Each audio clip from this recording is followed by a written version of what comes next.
ত্রয়োদশ জাতীয় সংসদ নির্বাচনে রংপুরের ৬টি আসনের প্রার্থীর নাম ঘোষণা করেছে বিএনপি। নাম ঘোষণার পরপরই গণসংযোগে ব্যস্ত প্রার্থীরা। এ নিয়ে রংপুর থেকে সরাসরি জানাচ্ছেন প্রতিনিধি শাহরিয়ার মিম। শাহরিয়ার মিম, রংপুরেও ঘোষিত হয়েছে প্রাথমিক প্রার্থী তালিকা। বিভিন্ন জায়গাতে আমরা কিছুটা নেতাকর্মীদের মধ্যে কখনো মনক্ষুণ্ণ হওয়ার দৃশ্য দেখেছি। রংপুরে কেমন কোনো খবর আছে বা কি আছে আপনার কাছে জানাবেন?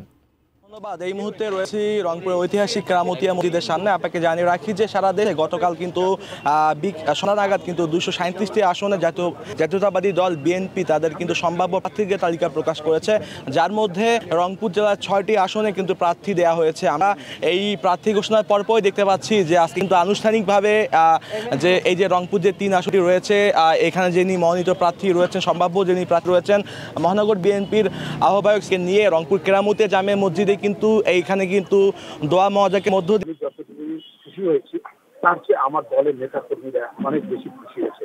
কারণ আমার দলের অনেক একজন নেতা কর্মী যারা দীর্ঘদিন রাজনীতি করছে, তারা ভালো ক্যান্ডিডেট বা দলের ব্যক্তি, দলের সাথে সম্পৃক্ত এরকম কোনো চাকরি পায়নি, এবার তারা পেয়েছে।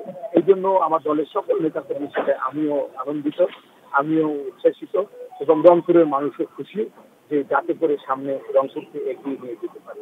যারা মনোনয়ন পেল তাদেরকে কি বলবেন?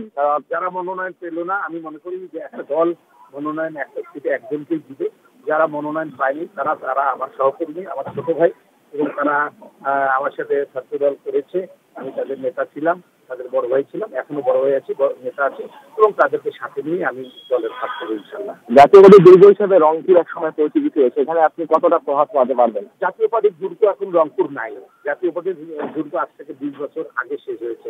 বিগত সময়ে যে ভোটগুলো হয়েছে সেগুলো তো আপনারা জানেন যে দিনের ভোট রাত্রে ভোট দিনে এগুলো হয়েছে। তারপরও 2024 সালের যে জানুয়ারিতে যে নির্বাচনটা হয়েছিল, জাতীয় পার্টির চেয়ারম্যান একজন তৃতীয় লিঙ্গের কাছে সে পরাজিত হয়ে গেছে এবং পরবর্তীতে তার ফলাফল স্টপ করে পরবর্তীতে তাদেরকে ঘোষণা করা হয়েছে। তার মানে আপনাকে বুঝতে হবে, তৃতীয় লিঙ্গের কাছে যিনি পরাজিত হন তিনি ধানের শীষের কাছে বিজয়ী হবেন, এটা ভাবার কোনো অবকাশ নেই। কারণ রংপুরের মানুষ আজ থেকে 20 বছর আগে শেষ হয়েছে। বিগত সময়ে যে ভোটগুলো হয়েছে সেগুলো তো আপনারা জানেন যে দিনের ভোট রাত্রের ভোট। 2024 সালের যে জানুয়ারিতে যে নির্বাচনটা হয়েছিল, জাতীয় পার্টির চেয়ারম্যান একজন তৃতীয় লিঙ্গের কাছে সে পরাজিত হয়ে গেছিল এবং পরবর্তীতে তার ফলাফল স্টপ করে পরবর্তীতে কাদেরকে ঘোষণা করা হয়েছে।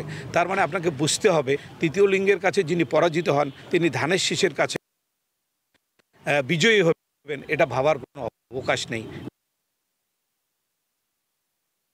হবে এমনটাই তার প্রত্যাশা।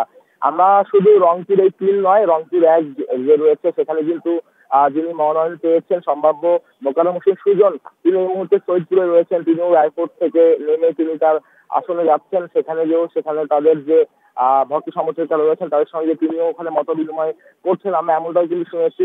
এছাড়াও রংপুরের যে মিঠাপুকুর রয়েছে বললাম, এবং আপনাকে জানিয়ে রাখি যে এই রংপুর কিন্তু এক সময় জাতীয় পার্টির দুর্গ হিসেবে পরিচিত ছিল।